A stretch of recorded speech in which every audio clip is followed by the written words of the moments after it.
Empezando porque es ser humano. Ahí es músico, es gestor, es productor, manager, también se encarga de booking y participa directamente con la escena musical local durante años, y un apellido que también se ha encargado de representar el arte ecuatoriano. Tengo en este episodio de la tercera temporada de Ruidosa Caracola a Pancho Ferot. Hola, Pancho. Este es el podcast de Ruidosa Caracola con Eric Mujica. Hola, gracias por la invitación. Oye, todo lo que yo te digo que eres, ¿estás consciente de eso o es una cuestión de ya nomás lo haces? No, yo lo resumo a ser humano nomás. No, mentira. No, en realidad todo eso sí, o sea, como que sí a todo cuando le pones clic en la computadora, pero en realidad fue sin querer todo. O sea, fue como que más que nada por la necesidad que sentía en ese momento de hacer cosas a través de la música, que es lo que más quiero. Vamos un poco al inicio de tu carrera. ¿Qué aparece? O sea, ¿qué es la primera manera en que tú te relacionas con la música? ¿Creándola con un instrumento o viendo lo que sucedía en Fediscos? ¿O tú tuviste una manera muy personal o encontraste la música por tu manera?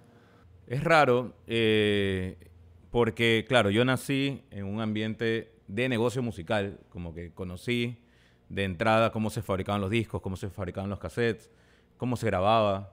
Entonces yo prácticamente fui criado en este ambiente de la industria musical, por así llamarlo. Siempre vi la música como un negocio, nunca lo vi como un hobby. Pero cuando yo realmente me enamoré de la música, creo que fue como a los 5 o 6 años que comencé ya a elegir mi música, a ir al almacén que tenía mi familia, bueno, que tiene mi familia, se llama JF Humán, y ahí yo me ponía a elegir. Entonces, era un niño un poco raro porque en vez de ir a la juguetería me gustaba más ir a escuchar discos, escoger mi disco y llevármelo a la casa. ¿Qué discos eran los primeros que escogiste? Muy raro porque quizás es algo que no escucharía ahora, pero Bon Jovi. Ok, ok. Sí. Tiene un disco que se llama These Days, me parece. Sí, okay. caso. Fue uno de esos, al menos uno de los primeros recuerdos que tengo de haber escogido un disco. Michael Jackson, era muy fan de los discos, me compraba los VHS también para ver los videoclips, que eran prácticamente una película. Era la única manera, era nuestro YouTube, nuestro Spotify. Correcto. Físico. Ajá, hasta que apareció MTV.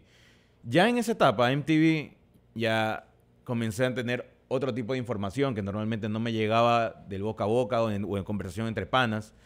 Entonces ya era como que teníamos un acceso a la información, no tan amplia como el internet, pero al menos habían como que los top, ni sé cuánto. Entonces había otro tipo de información y comenzaron a aparecer las escenas de Chile, de México, de Argentina. Entonces ver que se hacía rock a través de todo Latinoamérica fue como que súper Enriquecedor. Vamos, no, enriquecedor. Enriquecedor. Exacto. Para mí. Oye, pero, por ejemplo, si eres de la familia Ferot, tu contacto directo con Fedisco creo que es de familia y todo. ¿Por qué tu primer contacto con la música es con música de otros países, no con la música local, no sé si en tu casa sonaba lo que grababan en Fediscos?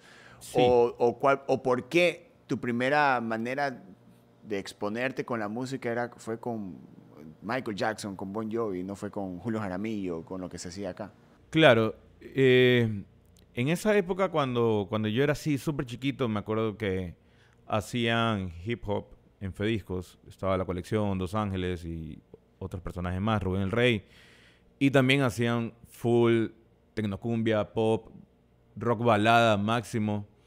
Pero siempre estuve más como que en cuanto a elegir yo la música más hacia el rock, hacia el funk, hacia el disco, hacia el rap también. Pero como te digo, para mí la música siempre fue desde el lado del negocio musical netamente, hasta que ya comencé a abrir mis oídos para otras cosas. Pero más o menos como a los 11 o 12 años me pasó algo que cambió mi vida por completo, que fue cuando descubrí que hay bandas locales, independientes, que comenzaron a hacer cosas, que fue con la Unión Punk. Un día estaba caminando en Salinas con unos primos comprando chicles o helado, alguna cosa, y alguien se me acercó con un cassette de Rec y me dijeron, oye, flaco, ¿no quieres comprar un disco, perdón, un cassette? Y yo, sí, tenía plata, lo compré, bacán, creo que costaba como $2 o algo así. Y me lo llevé y ya cuando escuché punk hecho en Guayaquil dije, wow, esto acá es increíble lo que está pasando. Y ahí comencé a enterarme más que nada por el colegio, porque iban los punkeros a repartir afiches. Y yo desde muy chiquito comencé a ir a conciertos. Yo creo que el primer concierto lo vi a los 14 o 15 años. Wow. Que fui a una de las casas en donde se hacían conciertos, donde tocaba Goe, 69 segundos, tocaba Gente 86, 1080, Nunca Jamás. Y todos ellos marcaron como algo muy especial en mí. O sea, ver gente que está autogestionando. De nuevo, yo veía la industria así como mainstream, lo más grande, pero ver algo que se hace desde casa, con todas las ganas, con mucho amor, con mucha entrega. Todos los fines de semana hacían conciertos. Yo admiraba más ese tipo de iniciativas. O sea, como, ¿sabes? Como que, por más romántico que suene, el simple hecho de hacer música, no tanto por una pose o por un negocio, sino más bien algo que viene muy de adentro, fue algo que yo dije, qué bacán esta nota. O sea, a mí el punk me marcó así, pero para siempre. Y nace esta admiración por la escena independiente, trabajando o viendo de cerca la escena, el mainstream de esa época local que salía de Fediscos, y también te empiezas a involucrar con la escena independiente. ¿Cuál fue el factor que a ti te hace ser músico y que hace de que estos dos universos, como que en algún momento tú seas el punto que una estos dos universos? Mira, a mí siempre me ha gustado la música desde muy pelado, como te dije. Prefería ir a una tienda de discos antes que ir a una juguetería. Pero yo era muy vago, loco. Era muy vago para aprender a tocar un instrumento. Entonces mi mamá, esto es lo loco, mi mamá, no mi papá. Mi papá es feroz, como que trabajaba en la industria. Mi mamá viene de otro lado de la familia, o sea, no tiene nada que ver con la música. Me metió a clases de piano. Primero me metió a clases de pintura, porque se dio cuenta que ¿me entiendes? Como que tienen una conexión con el arte, ¿ya? Y más que nada para que no esté vagando en la casa, no esté haciendo cualquier cosa, vaya. ¿No había esa responsabilidad de Esferot tiene que hacer algo con la música? No, pero siempre hubo el apoyo. O sea, si yo quería hacer música, mi papá nunca me lo dijo, nunca me dijo, sabes que dedícate a otra cosa. No, siempre o me dedícate a la música porque eres Esferot. No, eso nunca pasó. Nunca pasó hasta que me gradué de la universidad, y ahí mi papá sí me dijo, si quieres trabajar de esto, tienes que ponerte las pilas, tienes que comenzar a trabajar muy serio desde acá. O sea, y trabajé desde muy chamo en realidad. Y algo que acabo de conectar es que una vez hice un vacacional en Fediscos, porque tenía un vacacional, y mi papá me metió ahí, obviamente, pues era su hijo. Y Daniel Saiz daba clases de audio ahí, y era el ingeniero de Fediscos en esa época. Y eso fue cuando tenía 17 años. Vacacional en Fediscos, ¿de qué año estamos hablando? 16, Estamos tenías hablando 2001, 2002. 2000... Puede ser 2002, 2003, sí. Vacacionales en Fediscos, ese puede haber sido el sueño de ahora de cualquiera. Sí, de hecho ahí conocí un montón de gente. O sea, un montón de gente que no sé si conoces a Andrés Bravo, que tocaba en ese tiempo Sargento Tomate. Ajá, conocí así full gente. No me acuerdo si estaba Nasser, pero me acuerdo que en esa época conocí a Eduardo Nasser, conocí por amigos en común, así, Israel Maldonado, Jaime Arellano, como que eran estos manes que hacían el rock, el pop rock de Ecuador. También en esa época estaba girando Verde 70, que también es otra cosa que me hizo un plot twist completo, ver una banda también independiente, haciendo giras por todo el Ecuador, yéndose a Colombia a grabar. Para mí fue como que, qué increíble esta nota. O sea, como te digo, la autogestión para mí siempre fue como muy, muy marcado. Ah, y respondiéndote, ¿cierto? Lo de las clases. Yo a los 11 años tuve clases de piano. De hecho, no duré mucho porque era muy vago. Pero yo me ubico mejor en el piano. Compongo mejor desde el piano que desde la guitarra. Por más que la guitarra la domine más. Y ya a los 13 años me metí en cursos de guitarra. Y todo esto era iniciativa de mi mamá. Oye, te voy a poner un profesor. Oye, aquí hay clases, ni sé qué. Y de ahí ya dije, eso está bacán. Y ahí tuve una banda de punk chiquita que duró un par de años. Y ahí ya cuando ya ensayas y conectas con más gente y comienzas a llamear y comienzas a componer con ellos, ya se torna algo, ya es como que hay un viaje sin retorno prácticamente. Claro, y también, pero en tu caso vives puedo estar en una banda, soy músico, tengo mi banda, tengo mi grupo de amigos, con los que también tienen en común, ya que es hacer música y no importa el género. Pero en ti se suma tengo este estudio, represento a esto. Sí. Tengo que también, o que te nazca ese valor de mantener ese espíritu de Fediscos Vivos o de J.F. Feroz Guzmán. ¿En qué momento pasa soy músico, pero también voy a hacer esto por Fediscos, voy a trabajar en Fediscos? Eso pasó ya cuando me gradué de la U, más o menos en el 2009, por ahí. Yo en un comienzo, cuando terminé mi colegio, pensé que iba a estudiar producción de música o ingeniería en sonido, pero luego me di cuenta que, en el vacacional justo, me di cuenta que no era lo mío. O sea, yo hice un vacacional en donde me metí a tocar batería y me metí también como productor con Saiz, como siendo asistente de él, me ponía como a arreglar cables, a limpiar pacheras y cosas así. Luego ya asistirlo en grabaciones me di cuenta que no era lo mío, como que el lado de grabar, aparte que no daba pie con bola, o sea, no era lo mío. Entonces me metí a estudiar comunicación, estudié fotografía, luego estudié realización de videos y demás.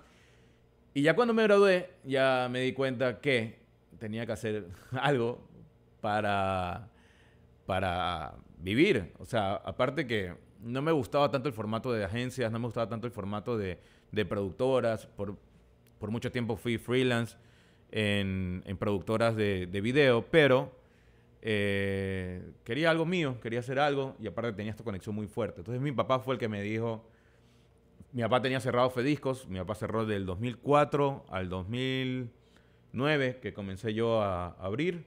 Y ahí fue en donde me encontré con este monstruo que era como... En verdad yo me acuerdo que un día estaba como que pensándolo y le dije a alguien como que me da full miedo porque es algo gigante. O sea, esto de acá no es cualquier cosa. Y estaba pelado, o sea, no tenía equipos. Entonces sí fue como empezar de cero en un lugar tan grande, en mantener un lugar tan grande en donde tenías que arreglar toda la parte eléctrica. Para mí fue como un gran desafío. Y ya ni modo, pues ya me enamoré del lugar, ya estaba ahí adentro. Ya para cuando empezaste 2009 con Fediscos, te encuentras con un Fediscos físicamente desarmado, solo tenías el espacio, pero también una escena que se podría decir que empezaba a desarmarse también, o que no existía. ¿Qué te encontraste con qué va a significar ahora esta nueva época de Fediscos para la música local? De hecho, en esa época, claro, quizás estaba como disolviendo el movimiento punk, el movimiento metalero quizás también, y comenzaron a surgir bandas como Niñosaurios, Bufants, Cadáver Exquisito, Teleácidos, y creo que ellos fueron los que me ayudaron de alguna forma a tener como esa esperanza viva de que algo interesante va a pasar. Una de las primeras personas que pisó el estudio para ensayar, para comenzar a componer y hacer cosas, fue Paola Navarrete con Bufants, y ahí estaba Raúl Molina. Entonces, creo que como tener panas tan bacanes y tan talentosos como ellos me ayudaron a que estaba en el lugar indicado. O sea, yo de una caché cuando ya escuché a Paola, escuché Teleácidos, comencé a escuchar Cadáver Exquisito, Niñosaurios también, yo dije, creo que es el momento idóneo para levantar esto aquí, porque sin música, sin talento, sin gente gestionándose, era imposible levantar un estudio. Y no solo por la parte económica, sino también anímica. Eso afecta muchísimo a nosotros los músicos que somos demasiado pasionales. Como que si ves una escena muerta, ya chao. O sea, no tienes motor, no tienes gasolina. Y yo comencé a prestar el lugar, alquilarlo baratísimo, pero la gente iba con su backline a ensayar. Hasta que ya me topé con 2, 3 bandas que podían dejar su backline fijo, entonces se complementaban entre ellos. Yo llevo la batería, yo llevo el amplificador de bajo y así. fuimos ahorrando. A la par se sumó Rodrigo Gutiérrez, que es un gran amigo. En ese tiempo él era el ingeniero de sistemas del IGAT, del instituto.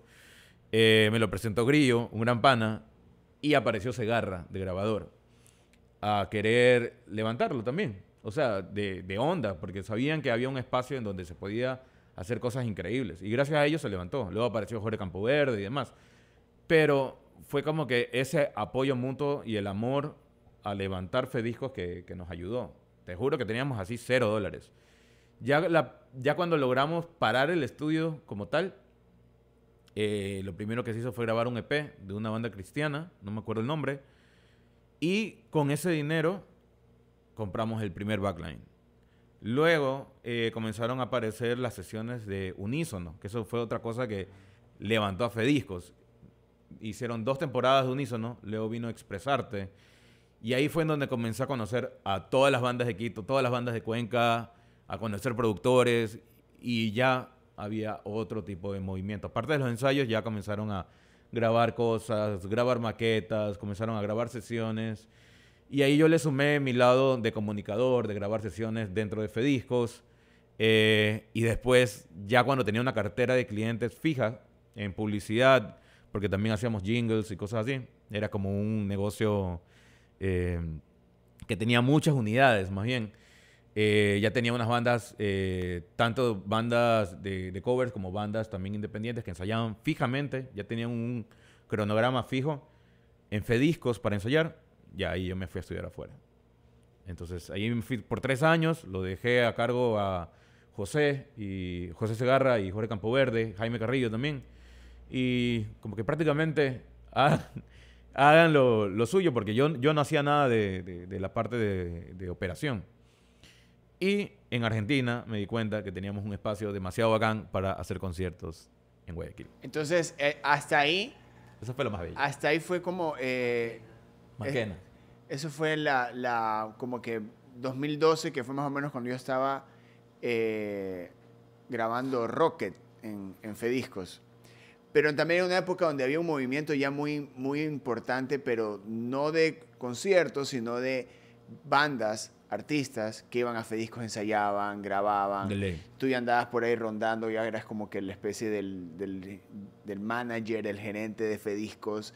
Ya había caras como la de José Segarra, Jorge Campoverde, productores así como Jaime Carrillo también, con quien estábamos trabajando en ese álbum.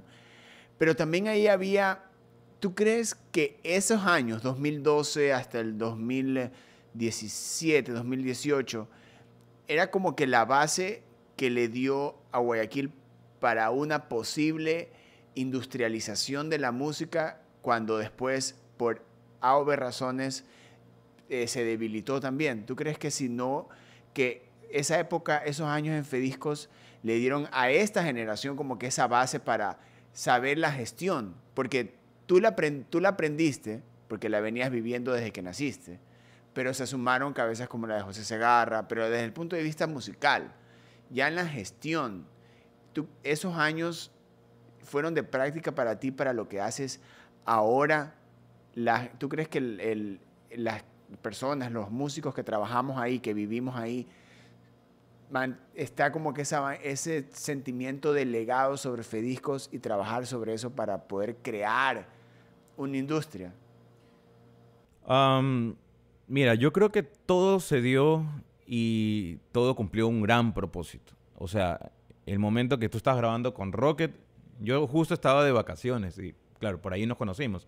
Yo justo estaba de vacaciones, pero ese tipo de clientes que grababan discos y cosas así me ayudaron muchísimo a yo dedicarme a tener otro panorama de lo que yo podía hacer como Fediscos. Yo siempre lo pensé de cosas que yo tenía que hacer como cumpliendo una necesidad en Guayaquil, sobre todo. Entonces, cuando yo me fui a estudiar, yo fui a estudiar un MBA, dirección de empresas. Entonces, fui a estudiar otra cosa, por más que tenía una mención en entretenimiento y medios. Entonces, conocía un poco de la industria de medios, pero veía números, veía contabilidad, veía finanzas, veía economía, cosas que yo desconocía por completo. O sea, yo hacía las cosas por alma, corazón y simplemente pasión por la música. Obviamente tenía conocimientos de comunicación, sabía cómo manejar una red social y demás, pero para mí el hecho de haber estudiado la parte numérica de cómo llevar una empresa fue lo que realmente levantó Fedisco financieramente. Y también encontrarle otros espacios, porque por ejemplo nosotros abríamos por lo general en la tarde o en tarde-noche, ¿no? Porque los músicos más o menos a esa hora tienen espacio. Entonces tenía un horario muerto. Entonces yo aprovechaba ese horario muerto para hacer otras cosas dentro de Fediscos o hacía unas promociones. Entonces ya tenía una visión más empresarial, digamos. Y lo de los eventos ya lo hice pensando en una estrategia de marketing para dar a conocer mi marca, no tanto por negocio. Y también porque yo en esa época ya había lanzado mi primer álbum con Habacuc. Queríamos tocar y no teníamos dónde tocar. De hecho, íbamos a un bar muy reconocido, muy seguido, y nos cerraron las puertas. O sea, nos cerraron las puertas así como, no van a tocar acá. No, hombre. No van a tocar. No vas a decir nombre. No lo voy a nombrar. No. Pero eso me ayudó, loco. O sea, de verdad, yo estoy súper agradecido con ellos porque me ayudó a entender de que no es que grabas algo y ya tocas la puerta y ya está la mesa servida. Ya, nunca en la vida había cachado ese lado musical, porque con mi banda de punk nunca grabamos un disco. Grabamos una que otra canción, pero no teníamos dónde exponerla. Nunca sacamos un disco físico. O sea, tu primera experiencia en lanzar algo era con Habacuc. Era con Habacuc. Ajá. Pero ya habías vivido ver los lanzamientos. Correcto. O sea, estar ahí gestionando un lanzamiento, pero no vivías tú un lanzamiento. Yo no vivía un lanzamiento. Entonces mira, eso también quería llegar al punto de Habacuc, pero ya que tú lo tocas, es de que Habacuc musicalmente son como que llenar tus expectativas personales como artista, como persona. Estas son mis canciones, esto es lo que yo pienso, sale. Fediscos es lo que tú le das a la ciudad, basándolo en lo que tú has aprendido. Ajá. Y es lo que también me pasa a mí, que es como que cuando también yo lanzo mi música, estos son mi parte personal, mi gestión cultural, esto es lo que yo le doy a la ciudad. ¿Qué pesa más para ti? ¿Has tenido momentos donde el hecho de que te hayas dedicado más a Fedisco significa que te guste menos Habacuc o te hayas dedicado más por Habacuc es porque quieres descuidar un poco lo otro? Yo me di cuenta que no puedo descuidar ninguna parte. De hecho, la pandemia me ayudó a conocerme más, a entenderme más y a darme cuenta que de verdad yo no puedo parar de componer, no puedo parar de tocar, no puedo parar de tener esa conexión musical, al menos en esta etapa de mi vida. Y también no puedo parar de gestionar porque, a ver, digamos, si hablamos de rentabilidad y cosas así, pues quizás marketing digital, que eso es algo que casi nadie sabe que yo hago, quizás esa es la parte en donde puedo aprovechar yo más. Pero no deja de pesar esta maleta de Fediscos, no deja de pesar de que hay una escena que necesita que se hagan cosas y no deja de pesar también mi necesidad de expresarme a través de la música. Entonces es como que este año, hablando del 2020, para mí el 2021, perdón, es el mismo año. O sea, es como que es un solo paquete. Este año, sí. Yo hablo de este año. Solo tomo. Ajá, ese es un combo. Es un año que se convirtió en dos y dos en uno, sí. Me ayudó a darme cuenta de eso. De hecho, cuando comenzamos ya a reactivar, para mí fue como que un alivio, loco. Sí, fue como que, esto era lo que realmente necesitaba. Y me di cuenta que era necesario. O sea, es necesario en mí. ¿Sí? Ya es como que vengo con ese combo, vengo con ese peso. Oye, pero también existe la parte donde la una alimenta a la otra. Tu parte como marketing, todo lo que sabes en marketing, alimenta la máquina de Habacuc. Fediscos alimenta la máquina de Habacuc. Habacuc alimenta tu parte marketera porque se ve en toda la parte visual que tienes sobre Fediscos y artística también en lo que haces en el marketing, y también el marketing lo mueves marketeando Fediscos, vale la redundancia. ¿Todo esto lo haces a propósito o una cosa se empezó a sumar con la otra o llegaste, porque también hay años de experiencia, ¿no? Que te llegan a un punto donde dices, puedo hacer todo esto en lugar de dedicarme solo a una? Porque también a veces basándose en ese punto romántico, pasional de soy músico, quiero solo hacer música y es como que estás en Ecuador, ¿ya? Sí. ¿Qué más puedo hacer? Y también esa parte de que yo creo que tenemos ese punto en común tú y yo de la gestión, de que se vuelve a un punto donde llega de la misma pasión de musicalmente hablando y logras que todo eso se alimente. Pero tú llegaste a un punto donde ya te diste cuenta y dices, sí puedo hacer las tres. O si hubo, o hago una, o hago la otra, o hago la otra.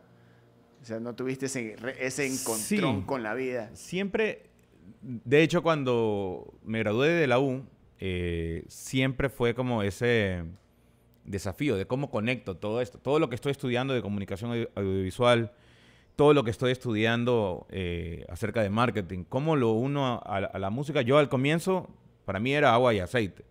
Y luego entendí, ok, sí se conecta todo. Porque comenzaron a aparecer también redes sociales. O sea, yo vengo como que de la edad en donde... Venimos. Gracias por acompañarme en mi dolor. Venimos. Donde MTV era todos queremos llegar a Todos MTV. querían... Ajá, nuestro sueño antes era como llegar a MTV. Yo obviamente no llegué porque ya pues era muy pelado. Pero cuando entré a la U comenzaron a aparecer Facebook, comenzó a aparecer Instagram y todo eso. Entonces dije, ok, sí, tiene algo, ¿no? Como que hay que comunicar los lanzamientos. Entonces, yo creo que eso ayudó. Como que la evolución de la industria más la evolución personal mía, más las sesiones que hacíamos en Fediscos, comenzó como que, ok, todo esto sí se complementa. Y ya ni modo, o sea, tenía que hacer algo como para comer, porque no puedo pagar, al menos yo, no puedo pagar la cuenta con una historia.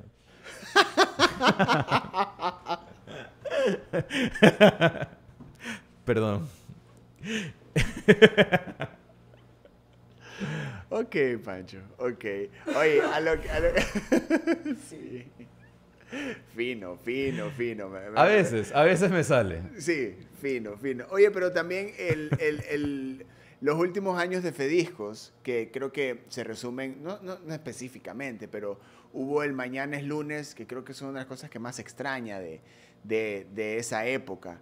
Pero ahí el post-Fediscos, que es donde nos trae a esta época de donde a ratos se quiere forzar la industrialización de la escena, pero a momentos también se lo toma como pasos agigantados que se dio especialmente previo a la pandemia, donde ya había época de festivales, hablando específicamente en Guayaquil, ya se estaba dando que en este momento ya estábamos viviendo la época estábamos en pleno clímax de la época de festivales y era un plus enorme para la escena donde podías vivir, ok, ya sé que estos artistas han lanzado todo esto este año, los voy a ver en vivo en estos festivales.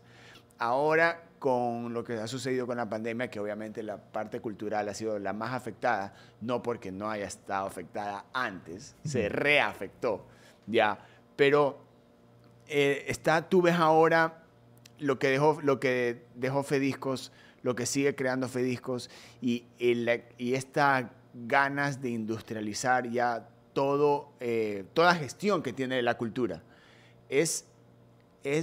¿Tú la ves que estamos más cerca o sientes que aún necesitamos un remesón más como sociedad cultural para poder llegar a eso? Mira, sobre eso yo tengo una teoría.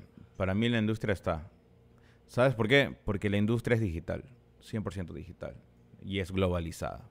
Si nosotros nos seguimos focalizando en el mercado de Ecuador, no estamos viendo los beneficios y las bondades de la distribución digital. Entonces, para mí la industria ya está hecha. O sea, de hecho, tú grabas en digital, distribuyes en digital, comunicas en digital y todo es digital, ¿ya? La inversión que nosotros hacemos en comparación a los números que sí llegué a ver de cuando estaba la industria de Fediscos en pie, y no hablo de mi época, hablo de la época de mi papá, de mi abuelo, es pues bastante barato lo que estamos haciendo hoy en día. Por más que no deja de ser una inversión fuerte, ojo, no quiero que confundan. Pero si estamos hablando de que son inversiones de miles de dólares versus a inversiones de millones de dólares. Fediscos se construyó con $2 millones, el estudio. con el 1% de lo que antes invertía Fediscos, puedes lograr excelentes resultados. O sea, la digitalización ha ayudado a que todo sea más rápido, más barato y tengamos mayores beneficios. Es más, me acuerdo que con el primer disco de Abaco, que solo salió en físico, por suerte, porque no es un disco con el que estoy orgulloso, entonces no está en plataformas digitales, pero nosotros hicimos un feat con alguien que vive en California. Enviarle el disco a ella nos costaba $90. Solo enviarle el disco para que ella tenga de recuerdo. Entonces, más o menos para que entremos un poquito en detalle de... Ahorita le mando un link, Claro, le mando un drive. exacto, O simplemente con el link de Spotify, ya está. Entonces, esto de la industrialización que para ti existe y que por otro lado se la pide, ¿más es para los medios tradicionales o porque es como un llamado de que existan medios digitales, culturales que tengan un flujo para mantenerse, que exista la figura de manager, que exista la figura del promotor, del road manager, de los venues?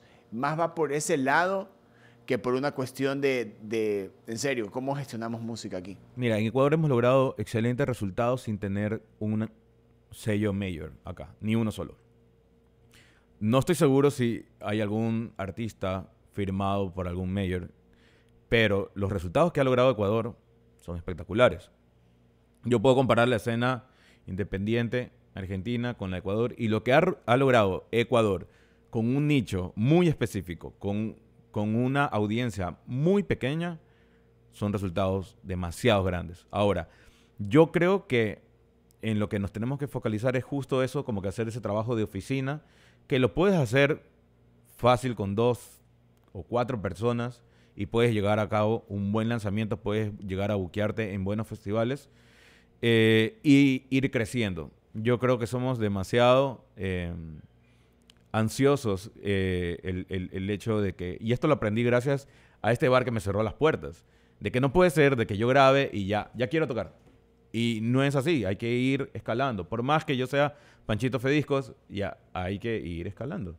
Y a mí me tocó sufrir full, me tocó estar 2, 3 años invirtiendo en algo que no me producía nada de dólares para llegar a hacer algo bacán por la ciudad. Y no creo que es lo más bacán que se ha hecho en la ciudad, pero creo que fue una pieza bastante importante y ha logrado que se multiplique en muchas formas Fediscos como tal.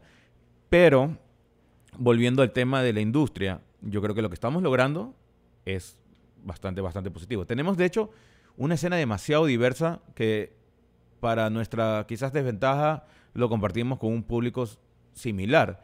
Pero cuando me hablan de la escena independiente, yo me confundo un poco, porque en realidad para mí son diferentes escenas que arman una gran película. O sea, hay que hacerlo como mapa conceptual, que se empieza a abrir y a veces en un momento se encuentran 2 artistas, pero al mismo tiempo se los separa. Porque, ojo, ya como que ponerle un género, ponerle un título a muchos artistas en lo que tocan, en su manera de componer, en su manera de ejecutar. Un día el lo-fi volvió, otro día es urbano, otro día es tropipop, urbano, pop. O sea, todas estas mezclas que también traen por los feats que existen, que ahora se dan muchísimo, hacen de que tengamos esta escena diversa, pero que también el público se vuelve diverso y existe esta urgencia de que el artista pueda crecer y que tenga un equipo de trabajo detrás para industrializar su trabajo. Es muy necesario. Claro, porque también tú eres tu manager, tú eres, yo todo. Tú en tu caso, tú haces todo lo que genera, lo que significa llegar al punto de subirse a un escenario o que la canción esté en plataformas digitales. Todo ese trabajo previo lo haces tú. Pero también yo creo que lo que exige ahora el artista es denme un equipo de trabajo y que lo que yo logre justifique el tener este equipo de trabajo. Mira, yo soy súper fan de pensar de que la música se paga con música. Es decir, yo no invierto un centavo hoy en día si no es a través de la música. De Abaco hablando. Ajá. Entonces, sí, para mí, representa una gran deuda involucrarme en un nuevo disco, no lo hago. Y quizás por eso me demore full en sacar cosas. Pero si yo no me exijo mentalmente a mí a que mi proyecto se pueda sostener, es mejor no hacerlo. O sea, ya tengo 34 años y es súper desgastante hacer las cosas con mis propios ahorros. De hecho, cuando hago festivales también lo pienso así. O sea, el festival tiene que ser sostenible. No me meto ni loco hoy en día. Antes sí, pues antes era pelado y podía aventurarme. Pero ahorita no. O sea, es como...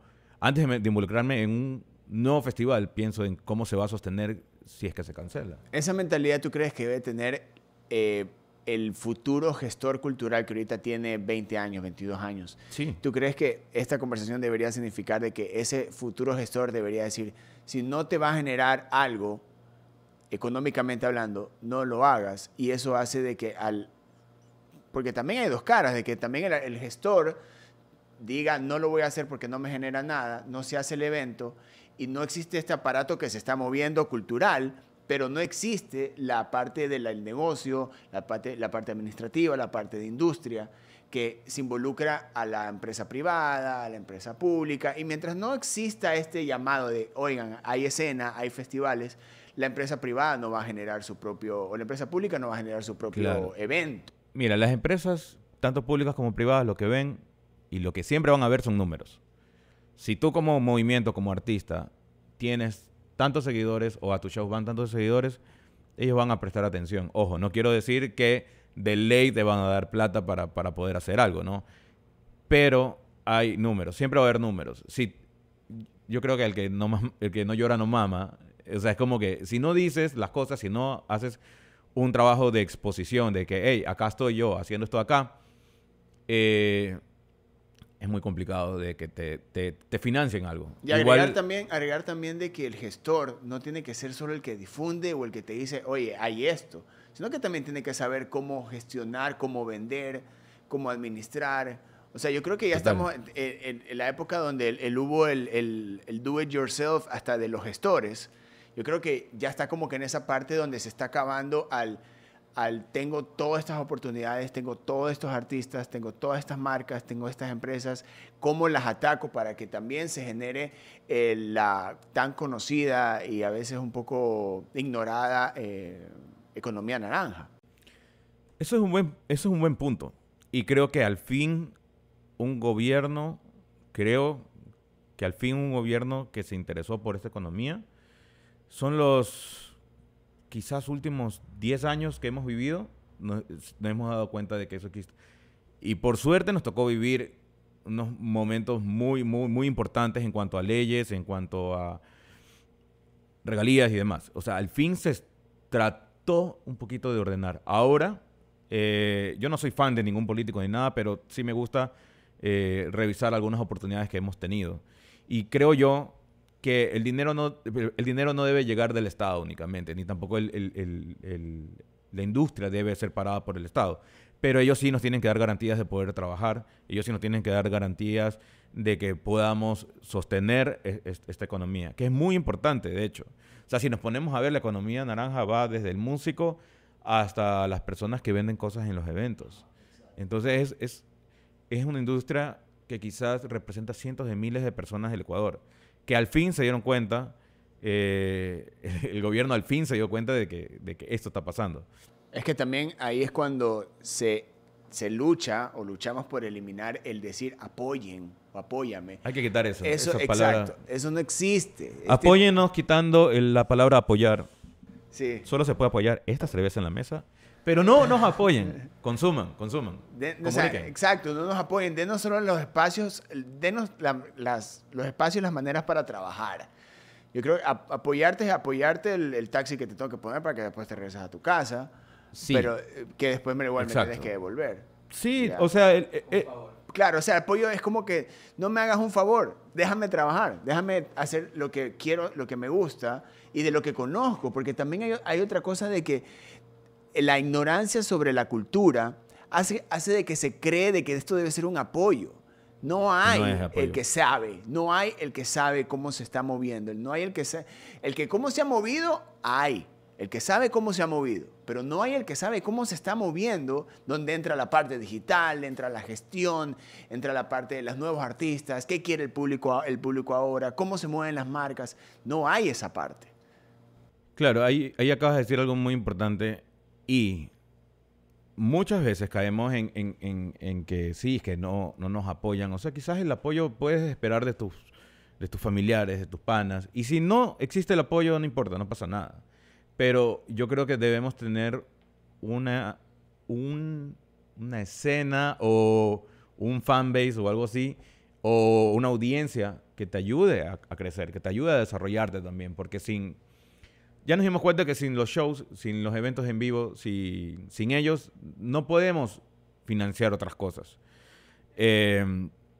Yo creo que es importante exponerse, es muy importante que los medios también se eduquen, que sepan que están pasando cosas muy grandes.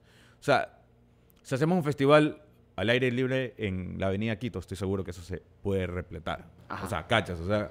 En Quito ha pasado en la fiesta de Quito, que agarran una avenida, loco, y a un concierto de La Máquina Camaleón, fueron como 10,000 personas. Ajá. O sea, te das cuenta que es un montón de gente.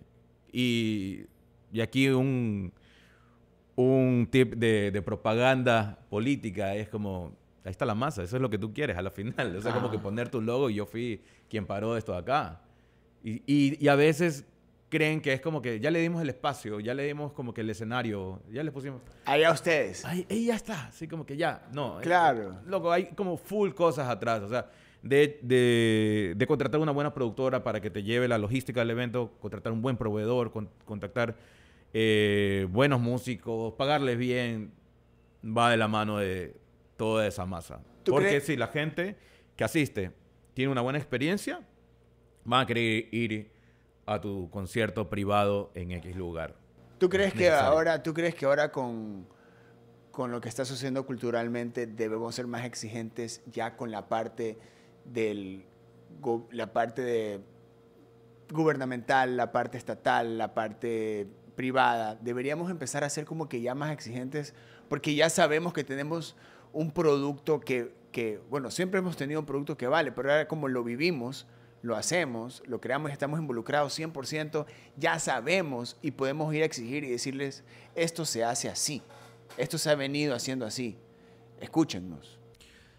Sí, o sea, total, pero algo muy importante que quería acotar es como, si es que no existe ese apoyo privado ni del gobierno. Yo tuve la chance de tocar en Islandia, un festival en donde representé toda Latinoamérica, era la única banda de Latinoamérica en un cartel como de Iceland Airwave, que es como un festival que tiene ya 22 años en vigencia. Es un festival que está en el mapa de toda Europa. O sea, la gente va para allá, viaja solo para estar en ese festival. Es un festival que dura 4 días con 8 escenarios, me parece. Está aquí EXP ahí con un escenario. O sea, es como algo muy grande. Y yo me fui solo. O sea, me fui solo en el sentido de que solo dependía de mí. Si yo me hubiera cerrado a esfuerzos privados, esfuerzos gubernamentales para poder representar a Ecuador, no hubiera ido. Yo no recibí ni un solo centavo ni de la empresa privada, ni del gobierno. Me tocó hacer venta de discos, me tocó tocar como 5 shows, me tocó abrir una cuenta para que la gente haga GoFundMe. Entonces, a la final no me fui por apoyo, me fui porque hay gente que le interesaba que yo esté ahí. O sea, hay gente que ama lo que hago, gente que me quiere muchísimo, que yo esté ahí. Tanto el público como los venues que también me ayudaron en ese momento. También el público mío que compró los discos.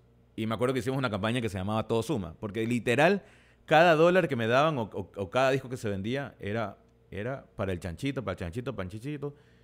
Y, loco, llegar a Islandia no es barato. Fuimos 3 personas. Claro, o sea, y eso también, ese grupo también hay que agregar a la conversación y a la parte industrializada ya de esta escena que está dividida por géneros, pero que no tiene de tener el mismo movimiento o la misma gestión de realizarse. Pancho, para terminar, hay como que hace unos días me compartiste un meme que está el Pancho, que es el Pancho Ferot, el Abacuc y el Fediscos. Tú ahorita estás consciente de que representas eso para una escena que está en constante crecimiento? No quisiera. Quisiera dividirlo. Quisiera que Pancho sea Octopus, que Federico sea Spider-Man porque es el héroe, y Pancho sea un desastre, ¿sí? ¿Me entiendes? Y Abaco sea Doctor Strange. Ah, sí. Sí, le pone la magia. La plena. Algo así. Quisiera. Pero la gente lo ve así y la verdad es que me parece bacán. Aunque me ha pasado mucho lo contrario. Como que, oye, tú eres tú eres el de acá. Tú eres el mismo, no entiendo. O sea, me ha pasado bastante eso de ahí. Y ese meme me lo pasó Aire de Golfo. No sé si el man lo hizo, pero me parece como que de los memes que he visto... Debe ser Portal, nuevo álbum de Abaco. Va a ser algo, loco. Alguna campaña me voy a inventar, loco. Es más, cuando me lance como alcalde lo voy a usar. Ahí está. Y yo seré tu vicealcalde. Ya tienen trabajo, ya muchachos. tenemos. Contratados todos. Me apuntas para ese vicealcalde. Panchito Feroz, ha sido un honor ponerle el micrófono ahora a las conversaciones que siempre tenemos. Ruidosa Caracol es la casa. Pendientes también de toda tu música, de todo lo que estás haciendo. Y gracias por lo que has hecho hasta ahora y gracias por lo que harás. No, gracias. Gracias siempre por estar pendiente. Este año cumplo 20 años de músico en vivo. Así que lo voy a celebrar como de costumbre en noviembre. Lo voy a celebrar con una gran parrillada, sin nada que ver. En un asadero. Claro, Así que nada, gracias por estar pendiente. Ahí está. Un nuevo episodio del podcast de Ruidosa Caracola con Pancho Feroz, Abacuc y una de las caras del mítico y siempre recordado Fedisco. Yo soy Eric Mujica. Seguimos escuchándonos en más episodios. Adiós.